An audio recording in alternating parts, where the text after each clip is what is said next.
ഭഗവാന്റെ മുൻപിലാണ് ഈ മന്ത്രം ജപിക്കേണ്ടത്.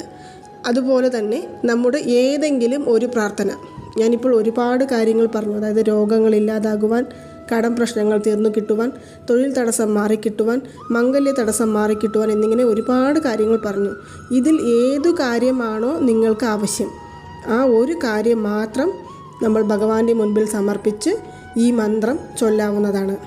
അപ്പോൾ നമ്മൾ ഒരു മനപ്പലകയോ അതല്ലെങ്കിൽ ശുദ്ധമായ ഒരു തുണിയോ വിരിച്ചിരുന്നതിനു ശേഷം മാത്രം വേണം ഈ മന്ത്രം ജപിക്കുവാനായിട്ട്.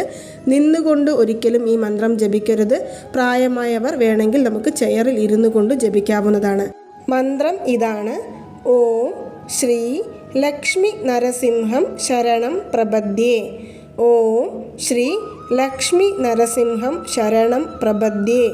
ഓം ശ്രീ ലക്ഷ്മി നരസിംഹം ശരണം പ്രപദ്യേ എന്ന മന്ത്രമാണ് ഒരു ദിവസം